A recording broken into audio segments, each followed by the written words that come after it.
तुम्हाला तिथे जबरदस्तीने थांबायला लावलं म्हणून तुमचा अपमान झाला. एका गोष्टीविषयी मला तुमचा सल्ला हवा होता. उद्या जर वेळ असेल तर आपण भेटू शकतो का? ती आपली अंतरा नाही. सध्या काही टेन्शन्स घरात असतील तर आता तरी त्यांच्या समोर ती आणू नका, नाहीतर त्यांची अवस्था फार नाजूक होऊ शकते. त्यांचे सगळे पैसे माझ्या नावावर अगदी कायदेशीर आहेत, बँकेत असेच पडून आहेत. म्या त्याच्या गावाला जातो. बोला खैरमुडे, इतक्या तातडीने याचं कारण? मॅडम, हर्षवर्धन भोसलेच्या साईटवरचं काम खूप जोमानं सुरू आहे. मग मी काय ते जाऊन थांबू हे सांगायला इथे आलात खैरमुडे? नाही मॅडम, मी काय म्हणतो ते पूर्णपणे ऐकून तरी घ्या. हर्षवर्धन भोसलेला कोणीतरी कर्ज द्यायला तयार झाले. काय? हो, पण तुम्ही मला सांगितलं होतं की मार्केटमध्ये तुम्ही सॉलिड फिल्डिंग लावली आहे म्हणून कोणी त्याला कर्ज देणार नाही. हो, हे खरं आहे. कारण हर्षवर्धन भोसलेला कर्ज देणारा माणूस हा मार्केटमधला नाही. मी चौकशी केली, कोणीतरी नवीन माणूस आहे. इतके पैसे कर्जाने द्यायला कोण तयार झालं असेल? तेच तर कळत नाही ना मॅडम. हा, पण एक गोष्ट मात्र नक्की आहे,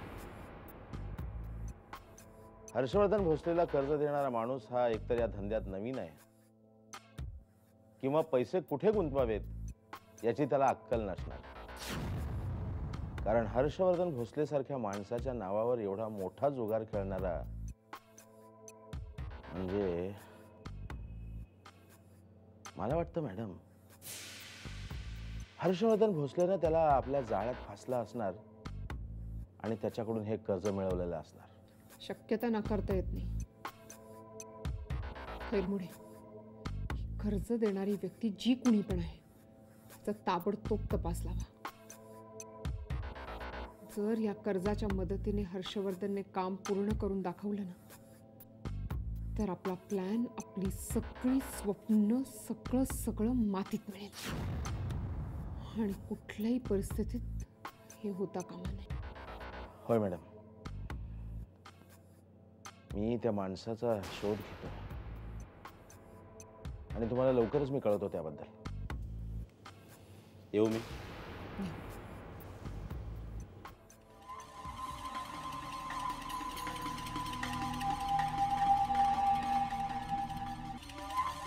हर्षवर्धन भोसले, मानलं तुला.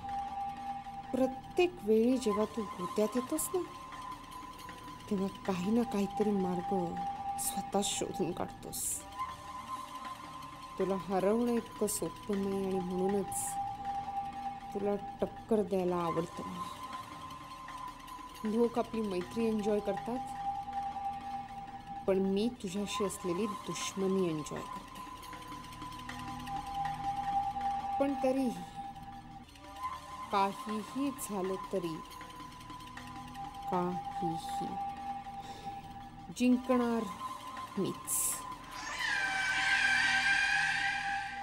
काय? सिंगापूर? सिंगापूर ट्रेनिंगसाठी. अगं, महाराष्ट्रातून फक्त 4 जणांची निवड झाली आहे. 2 मुंबईचे, 1 पुण्याचा आणि 4था मी. वाव. बापरे, पण सिंगापूर म्हणजे एवढा खर्च? अगं वेडाबाई, मी बँकेतर्फे चाललोय, सगळा खर्च ते करणार आहे. बरं, कधी निघायचंय? उद्या. उद्या?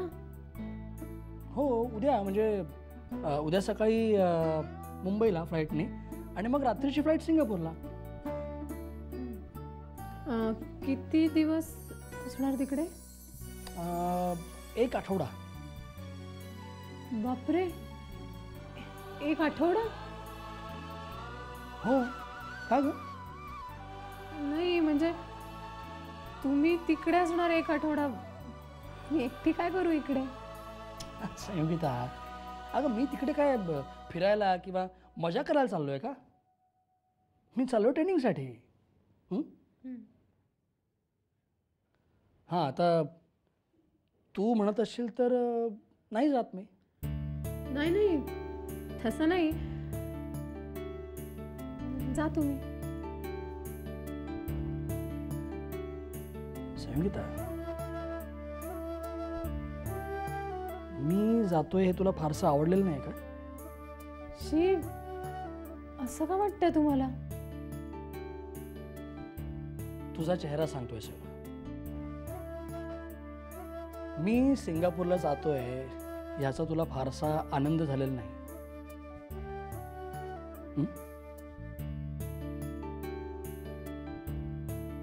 तसं नाही. मग कसं? लग्नानंतर तुम्ही पहिल्यांदाच एवढे लांब जाताय मला सोडून. मला टेन्शन आलंय. संयोगिता, टेन्शन कसलं त्यात? हं? अगं काही दिवसांचा प्रश्न आहे हा. हं? बघ, असा जातो आणि असा येतो. हं? तू काळजी करू नकोस. हं? ठीक आहे. हं. अगं, तू कधी फोन करू शकतेस मला. तुला काही लागलं, काही वाटलं, कधी फोन करू शकतेस. आणि माझी आठवण आल्यावर सुद्धा.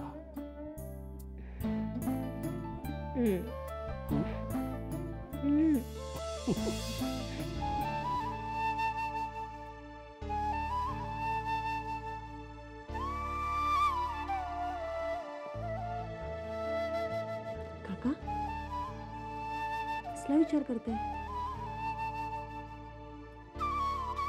अंतराचा?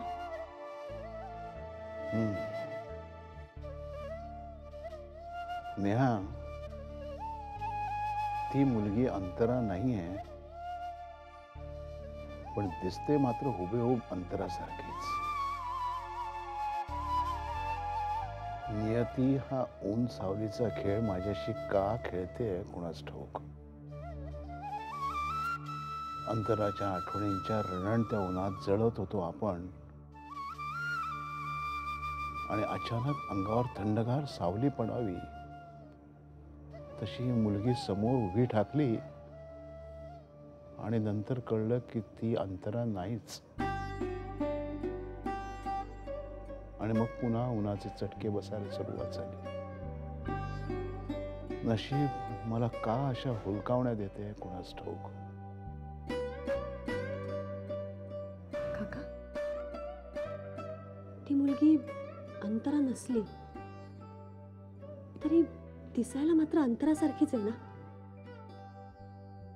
मग तिलाच आपली अंतरा समजायला काय हरकत आहे?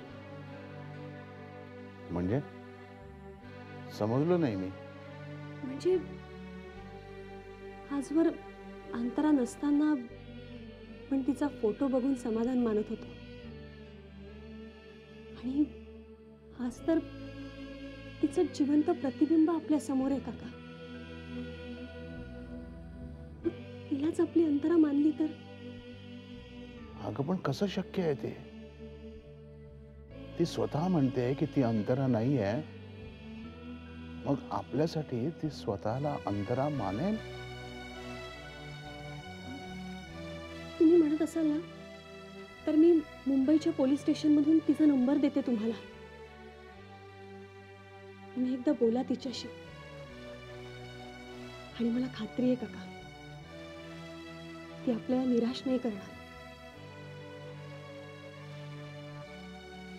तुम्ही एकदा अंतरा म्हणून बोला तिच्याशी. तुम्हाला अंतराची आठवण आली तर भेटायला जा तिला. असं समजा ना की अंतराचं लग्न झालंय आणि ती मुंबईला राहायला गेलीये. काका, अगदी सोपं आहे हे.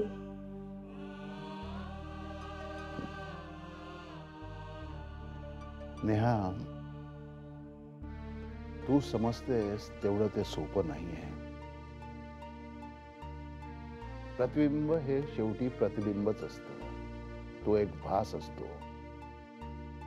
असल्या निर्जीव आणि खोट्या भासाच्या आधारे आपण आपलं पुढलं आयुष्य जगू शकू?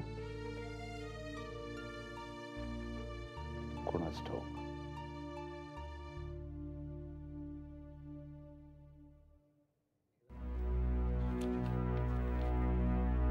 अहो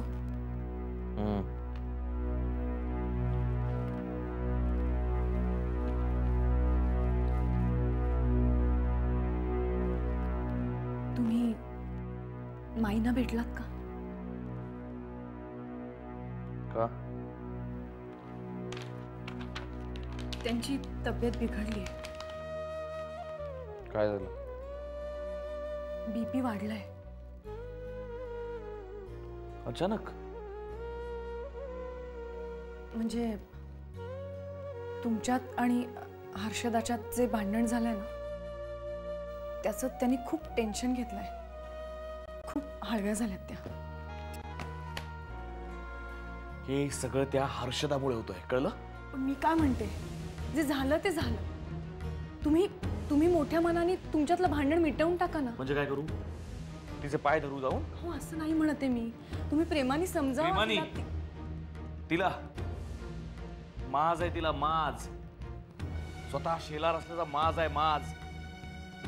पण मी सुद्धा भोसले आहे, हर्षवर्धन भोसले. हे असले 56 शेलार पायदळी तुडवीन मी माझ्या, कळलं? म्हणजे एक गोष्ट, तुझे समजूतदारीचे बोल आहेत ना ते तिला जाऊन सांग. तिला सांग आधी माझे पाय धरायला, मग मला वाटलं तर मी माफ करेन तिला, पण ते सुद्धा माईसाठी. जा, मला काम करते.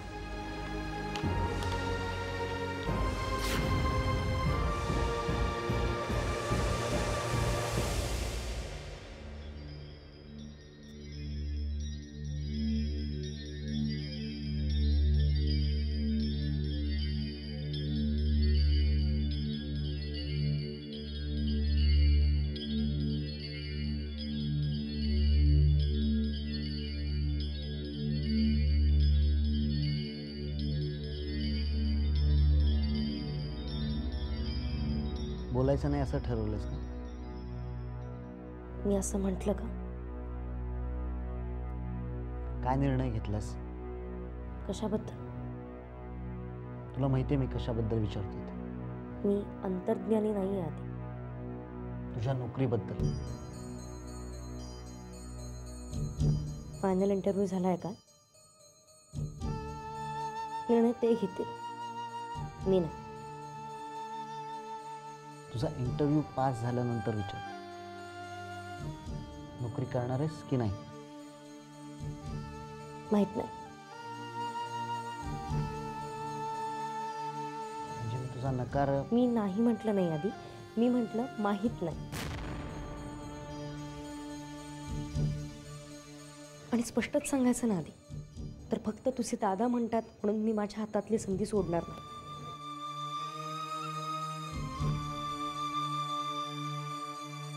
त्यांची बोलण्याची पद्धत वेगळी असते तर विचारही केला असता,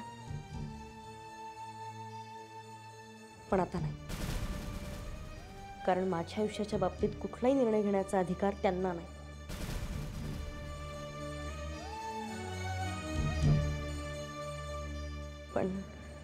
पण का? नाही, काय नाही. बोल ना. मनात आहे ते एकदाची बोलून मोकळी हो. माहींचा विचार येतो मला. आज दुपारी मला त्या जे काही बोलल्या ना, खरं सांगायचं ना आधी तर मी खूप द्विधा मनस्थितीत आहे रे. घरात एवढं रामायण होऊ नये, तू द्विधा मनस्थितीत आहेस. हे रामायण माझ्यामुळे झालं असं म्हणायचं आहे का तुला? मला असं म्हणायचं नाहीये, पण तुझ्या नोकरी करण्याच्या निर्णयामुळे घरात उत्तर रामायण होईल हे तुला कळत नाहीये का? सगळंच जर तुलाच कळतंय तर मग तूच घे ना सगळे निर्णय. मला विचारतोसच कशाला? मारली माझ्याशी लग्न करून.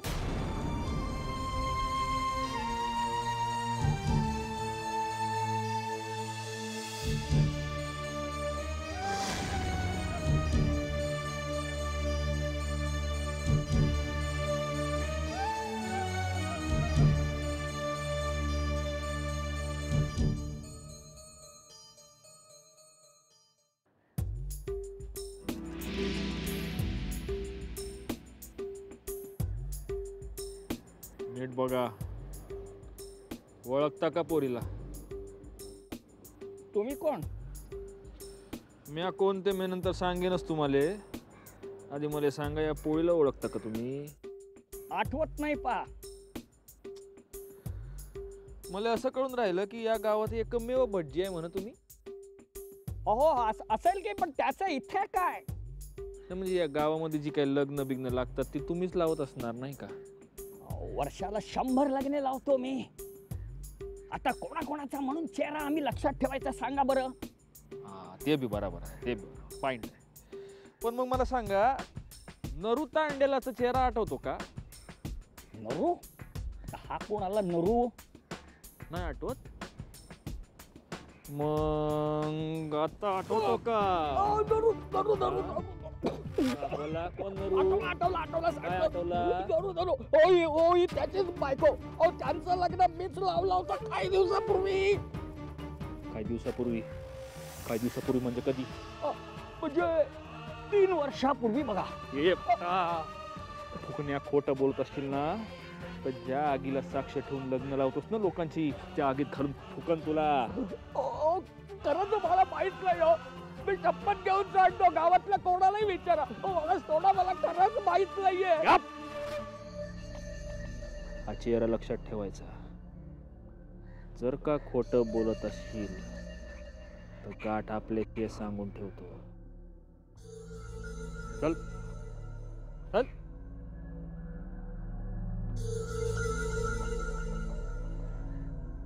मायाची 3 वर्ष.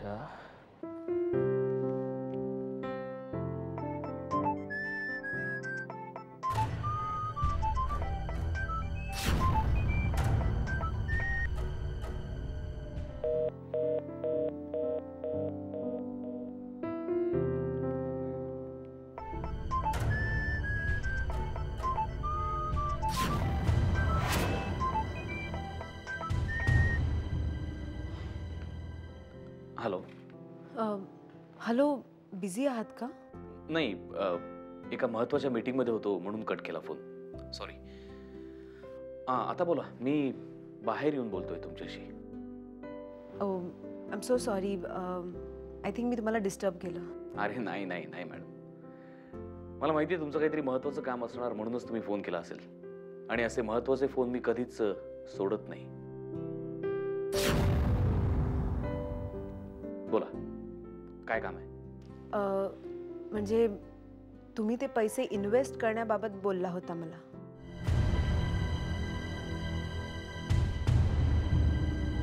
हां, त्याचं काय? म्हणजे मी तयार आहे. Oh, really? It's a fantastic news for me. बघा, मी म्हटलं होतं ना तुम्हाला, काहीतरी महत्त्वाचं काम असल्याशिवाय तुम्ही फोन करणार नाही म्हणून. पण तुम्ही तुमच्या सीएशी कन्सल्ट केलं या बाबतीत? नाही, तसं मी कुणाशी बोललेले नाहीये. No no no no madam, this is not done. तुम्ही तुमच्या सीएशी कन्सल्ट करून मगच काय तो निर्णय घ्यायला हवा. माझा विश्वास आहे तुमच्यावर. नाही नाही, तसं नाही मॅडम. विश्वास आपल्या जागी आणि व्यवहार आपल्या जागी, त्या दोघांची सरमिसळ कधीही करू नका. अहो, कुणाच ठाऊक, उद्या मीच काही फ्रॉड वगैरे केला तर? तुम्ही पण ना हर्षवर्धन. नाही, जोक सपाट. पण एक सांगू? काय? तुम्ही हसताना खूप सुंदर दिसत असाल. आय एम सॉरी, पण मला राहवलं नाही तुम्हाला सांगितल्याशिवाय. खरंच खरंच तुम्ही हसताना खूप सुंदर दिसत असाल. बरं, कधी भेटायचं आपण या इन्व्हेस्टमेंट बाबत बोलण्यासाठी? तुम्ही म्हणाल तेव्हा, पण आधी तुम्ही तुमच्या सीएशी कन्सल्ट कराल आणि मगच. ठीक आहे, मी बोलते आणि तुम्हाला कळवते. ओके. आणि आणि काय? Keep smiling. बाय. बाय.